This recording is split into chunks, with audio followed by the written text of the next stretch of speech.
미국 자체가 문제가 많거든요. 그 문제를 해결하기 위해서 지금 전쟁을 빨리 끝내겠다는 트럼프 생각에 동의할 수 있어요. 그러니까 누가 이기든 상관없다. 빨리만 끝내자 이겁니다. 이스라엘 중심의 저항의 축을 없애겠다는 거예요. 근데 중동은 이런 표현을 써요. 항구적인 평화를 정착시키겠다. 그러니까 아예 근원을 없애겠다는 겁니다. 네타냐후하고 트럼프는 여기 의견을 같이 한다. 저항의 축을 없애는. 하마스를 아예 없애겠다는 거예요.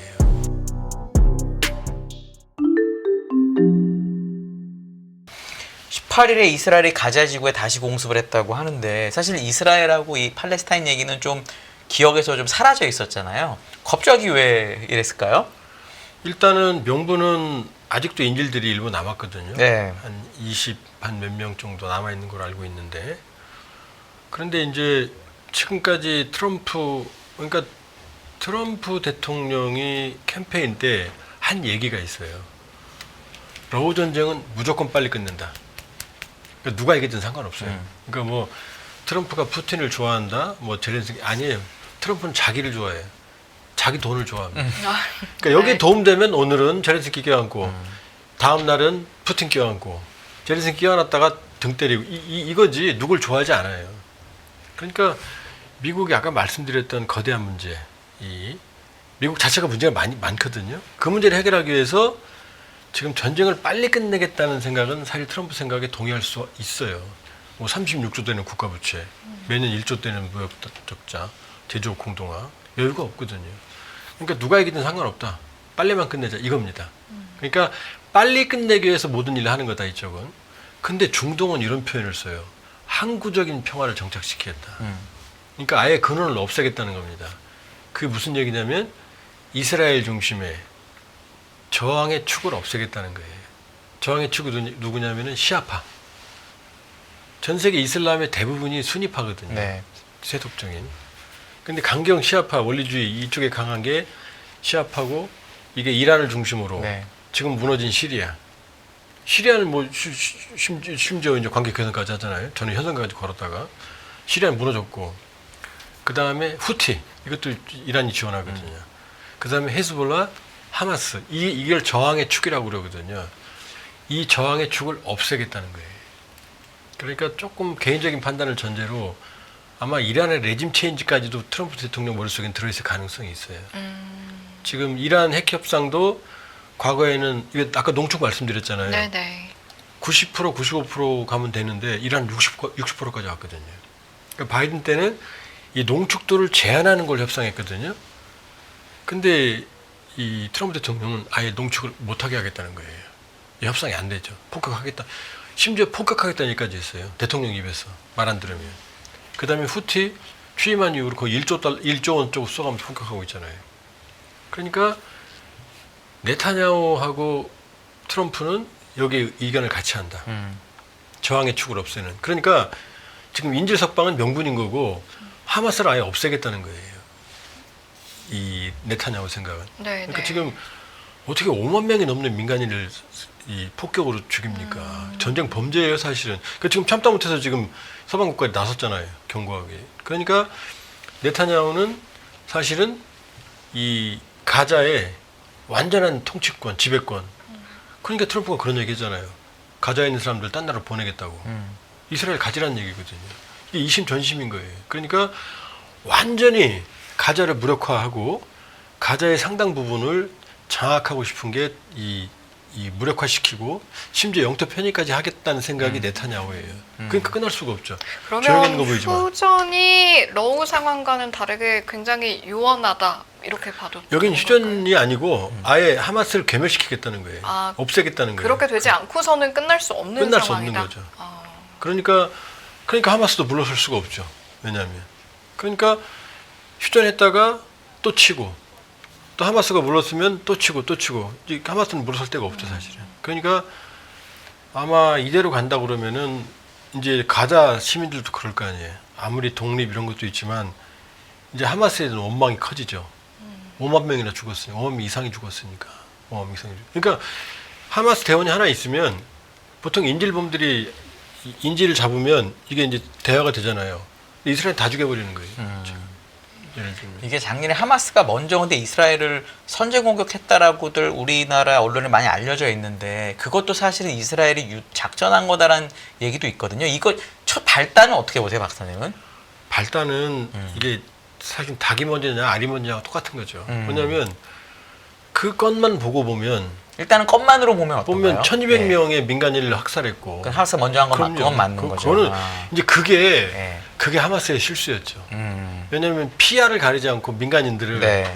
민간인 군인을 가리지 않고 학살했거든. 그냥 학살한 거예요. 네. 그냥. 그리고 이 수백 명의 인질들을 끌고 데려갔죠. 가고. 그러니까 이때 전 세계 여론이 반전이 된 거고 네타냐후 위기에 처해 있던 네타냐후는 기회를 잡은 거죠. 정치적으로 위기였죠. 정치적으로 기회를. 그러니까 지금 걱정이 지금 여기저기서 우파들이 극우파를 포함해서 영국 개혁당 이 지방선거에서 극우 성향의 정당이 이겼어요. 그 다음에 독일은 대한정당 이 극우잖아요. 여기가 지금 그 사실상 2당이 됐잖아요. 이태리 멜로니 무솔리니 후에 그 다음에 아르헨티나 이번에 포르투갈도 또 우파. 지금 네타냐후도 우파예요. 우파와 극우파가 섞여 있는 거예요 지금. 그러니까 이게 왜 가능하냐면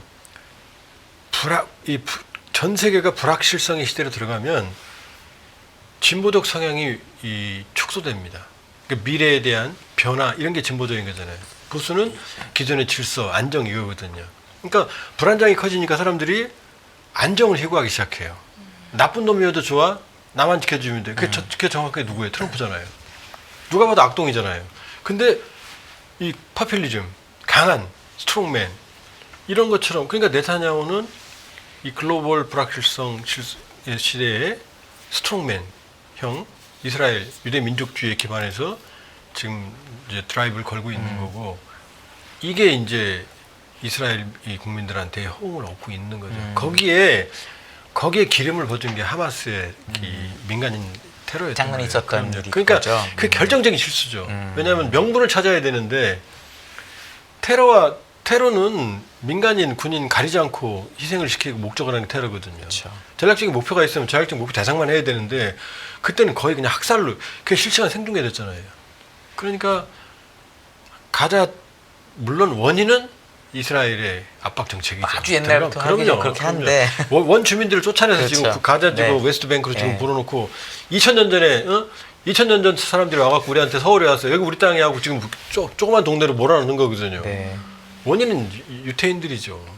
어떻게 2000년 전 내 땅이라고 찾아옵니까? 아주 옛날 1930년대부터 가야 되니까 그러니까요. 너무 그러나 옛날이라서 단기적으로 보면은 이 사태는 하마스의 전략적 그러니까 이제 트럼프나 네타냐후가 좀 세게 나갈 수 있는. 그럼 예를 들어 폭격 이런 것도 그래서 일단은 할 수 있는 거다.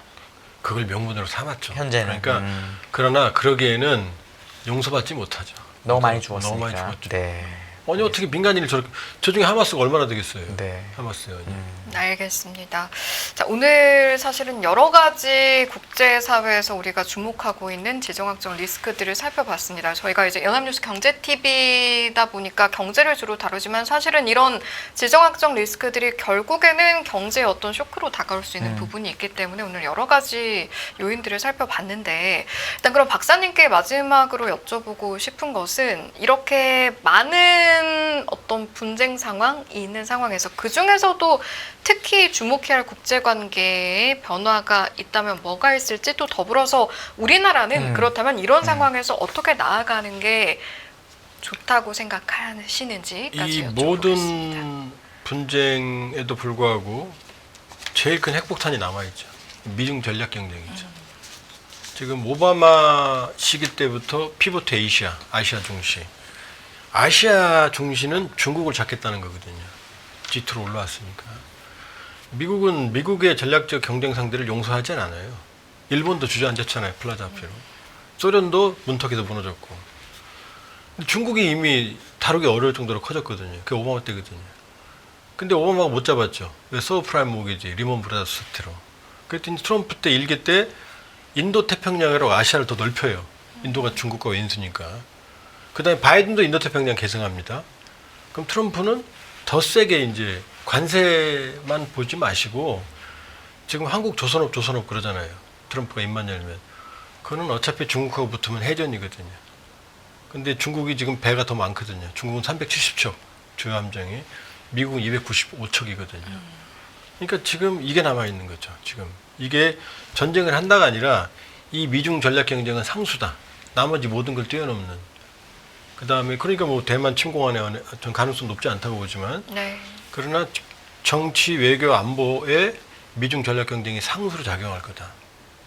이번에 주한미군 사령관이 그랬어요. 한국은 불침 항모라고, 중국을 견제하는 전초기지라고. 이미 한국은 북한만이 아니라 중국을 견제하는 전초기지거든요. 그러니까 미중 전략 경쟁 시대에 우리가 꼭 나쁜 것만은 아니다. 이 상황에서 한국은 미국에게 가장 중요하고 필요한 국가다. 그러니까 이 바게이닝 파워를 가지고 신정부가 한국의 국익을 얼마나 이 불확실성의 시대에 실현하느냐, 이게 중요한 거죠. 그동안 외교적으로 이렇게 좀 복잡한 상황이잖아요. 우리나라가 좀 중심을 잡고 잘 외교적인 능력을 발휘했을 때는 어떤 스탠스를 좀 취했을 때인지도 궁금한데요. 이제 딴 거 필요 없어요. 지금은 진영이 존재하지 않습니다. 진영은 느슨해요. 있긴 있는데 그 느슨한 진영 논리 속에서의 각자 도생이에요. 트럼프가 지금 말해주고 있잖아요. 동맹 등 때리잖아요. 그린란드 먹으려고 그래요. 예전과는 좀 다른 그럼요. 분위기긴 그러니까 하죠. 이 한미동맹은 예전에도 중요했고 지금도 중요하고 앞으로도 중요해요. 왜냐? 둘 다 필요하니까. 이런 느슨한 진영 논리 속의 각자 도생의 시대에 서로 필요한 동맹은 계약 결혼이거든요. 계약이지만 결혼 기간 중에 결혼 생활에는 충실해야 되거든요. 근데 계약이 끝나면 안녕이거든요. 근데 지금 이 결혼은 유지되고 있거든요. 그러니까 이 상황에서 한국이 가진 바게닝 파워, 다행히도 글로벌 행위자로서 우리가 바게닝 파워가 많아요. 지정학적 위치, 그 다음에 조선업, 반도체, 배터리, 첨단 기술들. 이건 미국으로서도 포기할 수가 없다. 그러니까 줄 건 줘야 돼요. 대신 받을 건 확실히 받아내야 되죠. 그러니까 트럼프만 등치는 게 아니고 우리도 필요한 미국 등치는 거고, 계약이니까 계약에 따른 손익분기점도 서로 따져볼 필요가 있는 거고. 그래서 지금은 느슨한 각자 조성의 시대에 코리아 이니셔티브의 시대다. 우리가 주도하는, 그리고 충분히 그럴 수 있다. 네. 우리 예전의 대한민국이 아니다. 그러니까 이제 당당한 코리아 이니셔티브를 펼쳐나갈 필요가 있죠. 매일 돈을 쓰는데 그 가치는 누가 정할까요? 정답은 슈퍼달러 슈퍼리치에 있습니다. 복잡한 공식은 빼고 투자 타이밍을 잡는 환율의 핵심만 담았습니다. 빠르게 변화하는 금융시장, 그 중심엔 언제나 환율이 있습니다. 오늘부터 환율과 썸 타볼까요?